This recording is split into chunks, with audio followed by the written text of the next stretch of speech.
Hello there! Welcome to Core Science Academy. Our subject is Music 10 and I'm your teacher, Mrs. Imelda II Didalyopak, or you may call me Miss Amy. Our topic is Impressionism, mainly during the late 19th and early 20th centuries, approximately 1860 or 1870 to 1920. What is Impressionism? Impressionism is a movement in painting that started in France in the 1860s. It is characterized by visual impression of the movement in terms of the shifting effect of color and light. Impressionist art is painting with many colors, and their usual subjects are the outdoors. For example, nature's landscape. They want to capture images without subtle details but through the use of bold colors. Thus, their paintings can be very bright and vibrant. Okay, why we are talking about art? Because music and art are connected to each other. History and background of Impressionism. Impressionism is an art movement that started in the mid-19th century and became popular in the last quarter of the century. It was inspired by different factors that include an anti-establishmentism, foreign or Asian influences, and a desire to paint modern life instead of academic subject of mythology and history. Okay, these were the starters. The artists who started anti-establishmentism were Rosa Bonheur, Gustave Courbet, and Jean-Francois Millet. They painted real-life images, realism, instead of myth, fantasy, and historical topics, but they were still painting using traditional techniques in painting.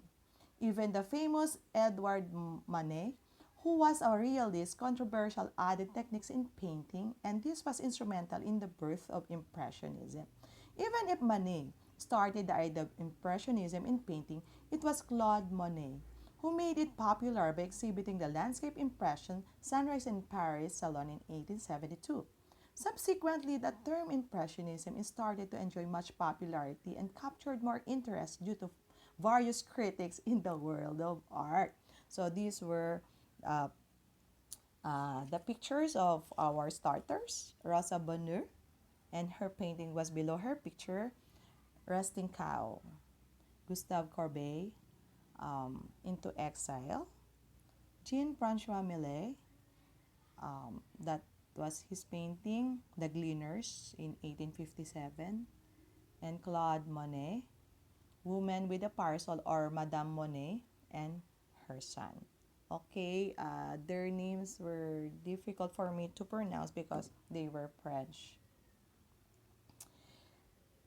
Impressionism in music. Impressionism is a style of music that makes use of sound to let the listener feel the moods that focus on the structure of music.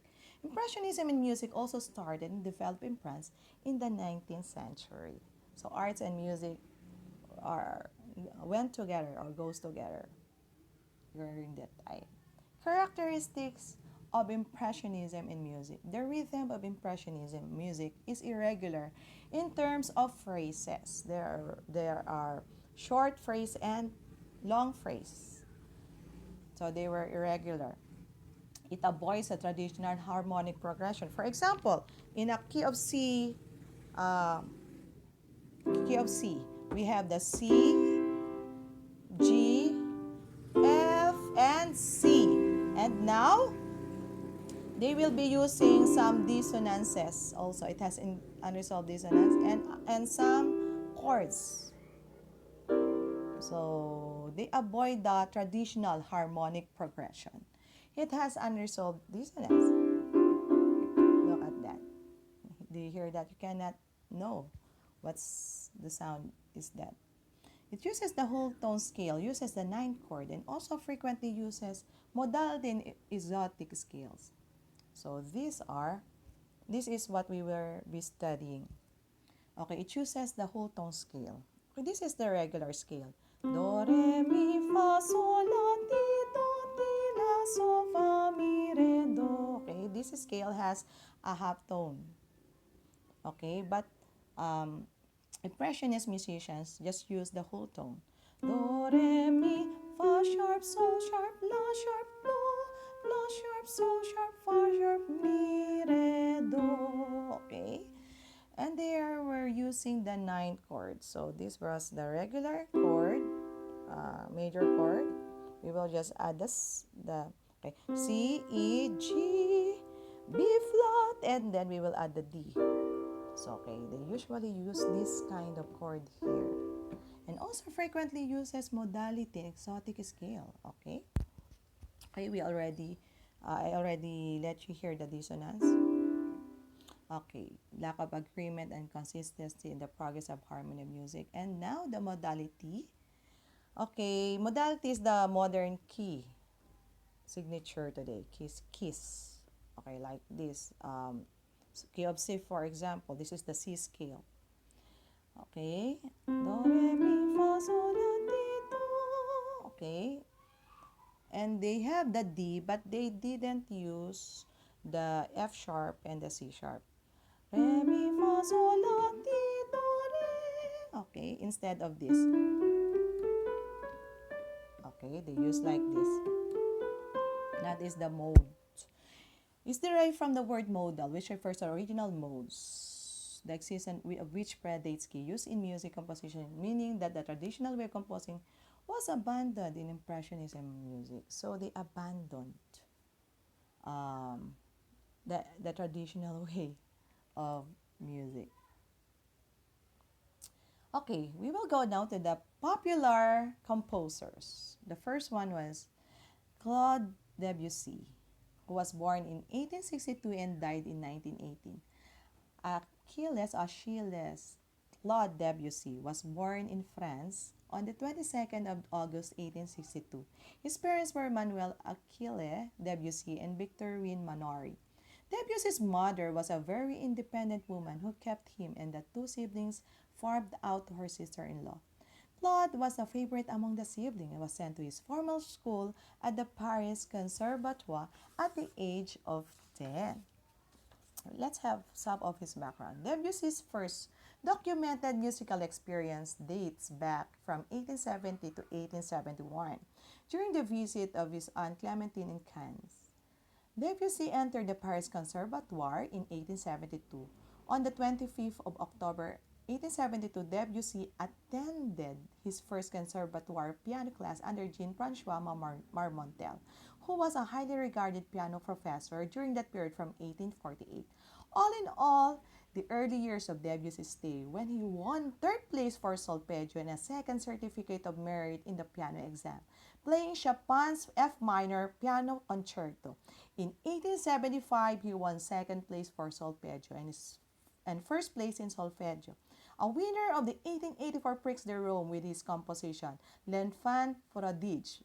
Debussy received a scholarship to the Académie des Beaux-Arts, which included a 4-year residence at the Villa Medici, the French Academy in Rome, to further studies in 1885 to 1887. All of Debussy's musical pieces were instrumental in the development of his classical music until this age. The prelude to the Afternoon of a Faun was his orchestral height. Other famous orchestral parts include La Mer, Nocturne, and Images. His strings quartet are pleasing and their practical difficulties outstanding. His only opera, which is also famous, is Pallias et Melisande. Debussy died on the 25th of March 1918 due to rectal cancer, but he died with his great compositions like the Engulf Cathedral and Clair de Lune. Okay, let's go now to our next composer, Maurice Ravel, who was born in 1875 and died in 1937. Joseph Maurice Ravel was born at 10 o'clock p.m. on March 7, 1875 to Marie de Lorette and Joseph Ravel in the town of Ciboure, France. He was baptized in a Catholic ceremony in the local parish church of St. Vincent, and then after 3 months, he and his family moved to Paris. Maurice Ravel's deepest emotional tie of his entire life was his attachment to his mother. His earliest memories of music with his mother were the Spanish folk melodies she sang to him, and through her he inherited a love of the Basque country, its people, and its folklore, as well as a deep sympathy for the music of Spain. In 1882, shortly after his 7th birthday, Maurice took his first piano lesson under Henrik Gies, who observed his young pupil to be intelligent and gave the youngsters first lesson in harmony, counterpoint, and composition. Among his earliest essays were several pieces for the piano, variations from Grieg Peer Gynt. On June 2, 1889, he performed an excerpt from Moschiel's Third Concerto, and it was his first public performance. His career in the Paris Conservatoire began on November 4, 1889, when six of the faculty members of the Conservatoire made a unanimous decision to accept Ravel in his preparatory piano division. His audition was an excerpt from the Chopin Concerto. Although he was not outstanding in terms of technique and interpretation, he showed promise, and so he was enrolled to Eugene Antillon. In the piano competition held on July 10, 1890, Maurice Ravel was awarded second place, making his initial year at the Conservatoire rather successful. The following year, Maurice's performance of Schumann's sonata resulted to grand prize in July of 1891. He died on December 28 at the age of 62 in Paris. The famous works of his lifetime of compositions are Bolero, La Bailes, Mamerlua, and Memoirs. Okay, so we will end here, but I will give you an activity. Listen to the prelude to the Afternoon of a Faun by Debussy and Bolero by Ravel, then compare them. Okay, I attach here in our Schoology these compositions, and you can listen to them and compare them.